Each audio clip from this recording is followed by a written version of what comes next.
یہ کون سی جماعت ہے جسے خدا معاف کرنے کے لیے تیار ہے؟ یہ کون سی جماعت ہے جس کے جنازے پر کھڑا ہونے کی پیغمبر کو اجازت؟ یہ کون سی جماعت ہے جس کی قبر پہ بھی کھڑا ہونے کی پیغمبر کو اجازت ہے؟ یہ وہ کافر ہیں، یہ وہ بولو یہ وہ کافر ہیں جو ظاہراً کلمہ پڑھتے تھے، جو ظاہراً پیغمبر کے پیچھے نماز۔ آپ حیران ہوں گے، عبداللہ ابن ابی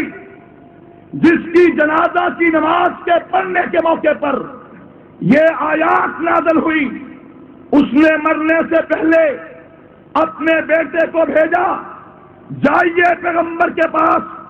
رسول اللہ صلی اللہ علیہ وسلم سے جا کر التماس کریں کہ میرا باپ دنیا چھوڑ کے جا رہا ہے، میرے باپ کی آخری خواہش یہ ہے قمیص آپ کا ہو، کفن میرے باپ کا بنے۔ رسول اللہ صلی اللہ علیہ وسلم نے اپنا قمیص اتارا، عبداللہ ابن ابی کو پیغمبر کے قمیص کے ساتھ کفن دیا گیا، کوئی اس کا انکار نہیں کر سکتا۔ جو پیغمبر کا قمیص پہن کر سامنے جنازے کی شکل میں پڑا ہوا ہے، پیغمبر کو فرمایا گیا کہ اس کی جنازہ، اس کی قبر پہ کھڑے نہیں ہونا۔ بل ہمارے خلاف ہے، یہ بل ہم نے کہا اس بل میں شیعہ سنی کا تو نام ہی نہیں۔ انہوں نے کہا جناب اس کی مثال بالکل اس طرح ہے جیسے ایک جنازہ جا رہا تھا، اس کے ساتھ ساتھ کچھ عورتیں روتی ہوئی جا رہی تھی، کہہ رہی تھی تو ایسے گھر میں جا رہا ہے جہاں کوئی چراغ نہیں، تو ایسے گھر میں جا رہا ہے جہاں کوئی مونس و غمخوار نہیں، تو ایسے گھر میں جا رہا ہے جہاں پینے کھانے کی کوئی چیز نہیں، تو ایسے گھر میں جا رہا ہے جہاں پریشانیاں ہی پریشانیاں ہوں گی۔ ایک بچہ بھاگا بھاگا اپنے گھر میں آیا، کہنے لگا اماں اماں وہ جنازہ ہمارے گھر میں آ رہا ہے۔ اس نے کہا وہ ہمارے گھر میں کیسے آ رہا ہے، وہ تو قبرستان جا رہا ہے۔ کہنے لگا وہ عورت کہہ رہی ہے تو ایسے گھر میں جا رہا ہے جہاں چراغ نہیں، تو ایسے گھر میں جا رہا ہے جہاں کھانا پینا نہیں، ایسا گھر تو ہمارا ہی ہے، ایسا گھر تو ہم نے ناموس صحابہ بل میں صرف یہ بات کہی، جو شخص اصحاب رسول کی عزت اور آبرو، ان کی تقدس اور شرافت کا انکار کرے، زبان سے کہے کہ میں مومن مانتا ہوں، لیکن اپنی زبان اپنے قلم کے ذریعے اصحاب رسول پہ تبرہ بازی کرے، عام بازاری زبان ان کے خلاف استعمال کرے، ایسے شخص کو پیغمبر کے ارشاد کے مطابق کوڑے بھی مارے جائیں اور 10 سال تک کے لیے اسے جیل میں بھی۔ کہنے لگے یہ بل تو ہمارے خلاف ہے، یہ بل تو ہمارے خلاف ہے، اور جو شخص اصحاب رسول کی تکفیر کرے، اصحاب رسول پر کفر کے فتوے لگائے۔ آج کل ہم اس کوشش میں لگے ہوئے ہیں زیادہ سے زیادہ فتوے حاصل کریں، بریلوی حضرات کے، اہل حدیث حضرات کے فتوے میرے پاس اس وقت 1 درجن کے قریب آ چکے ہیں۔ ملتان کا بریلوی مکتب فکر کا بہت بڑا مدرسہ انوار لوگ، اس کے مفتی اعظم کا فتویٰ، اسی طرح ایک بریلوی عالم دین تھے فیصل آباد میں، سردار مولانا سردار احمد صاحب، ان کے مدرسے کا فتویٰ، مولانا سعید احمد اسد ان کا اپنا فتویٰ، اہل حدیث حضرات کا فتویٰ،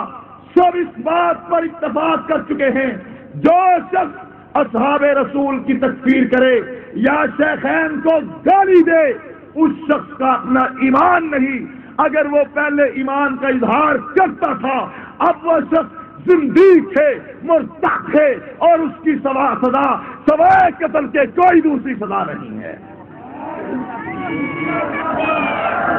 دوستو، ناموس صحابہ بل کا پیش ہونا تھا، شیعہ کی طرف سے اس بل کے خلاف پروپیگنڈا شروع ہوا، چنانچہ سرگودا کے ایک شخص نے معیار صحابیت نامی کتاب لکھی، اب اس نے دوبارہ اس کا دوسرا ایڈیشن شائع کیا ہے۔ یہ کتاب اس نے ممبران اسمبلی کے نام ارسال کی۔ اس ظالم نے اس کتاب میں بجائے اس کے کہ وہ خاموش رہتا یا بجائے اس کے وہ کسی انداز میں یہ ثابت کرتا کہ ہم شیعہ صحابہ رسول کی عزت عظمت اور شرافت کے قائل ہیں، اس نے یہ بحث چھیڑ دی کہ واقعی اصحاب رسول صاحب ایمان نہیں تھے۔ اس کا نتیجہ یہ نکلا کہ جس نے اس کی کتاب پڑھی، جس ایم این اے نے اس کی کتاب کا مطالعہ کیا، فوراً اس نے آ کر ہمیں کہا کہ ہم آپ کے ساتھ تائید کرتے ہیں، آج ہمیں یقین ہو گیا کہ شیعہ اصحاب رسول کا دشمن ہے۔ چنانچہ گزشتہ دور حکومت میں جب ناموس صحابہ بل اسمبلی میں پیش ہو کر زیر بحث آیا،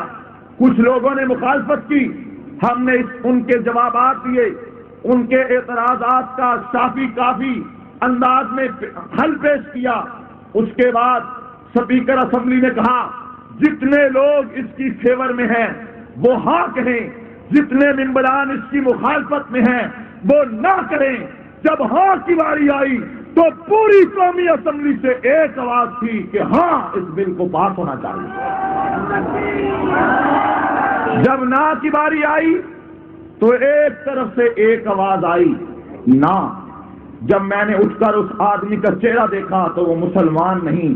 بلکہ طارق سی کیسر ایک عیسائی تھا۔ میں نے کہا الحمدللہ کسی مسلمان کی طرف سے مخالفت ہے۔ اب میں نے جب باہر نکلا میں نے کہا تیری ایسی تیسی، میں چوڑیا تیرے نال اسی ٹبل لینے ہیں، اپنی زبان میں کہا۔ میں نے کہا تیرے ساتھ نمٹ لیتے ہیں۔ کہنے لگے کیا ہوا؟ میں نے کہا تو نے صحابہ کے بل کی مخالفت کی تھی۔ ہاتھ جوڑ کے کہنے لگا خدا کی قسم مجھے پتا نہیں تھا، میں نے سمجھا کوئی اور بات ہے، اس لیے میری بھی ہاں ہے آپ کے ساتھ۔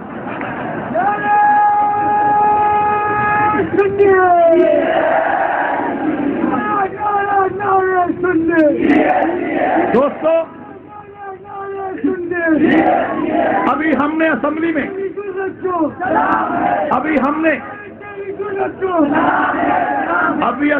ہم نے ایک قرارداد پیش کی،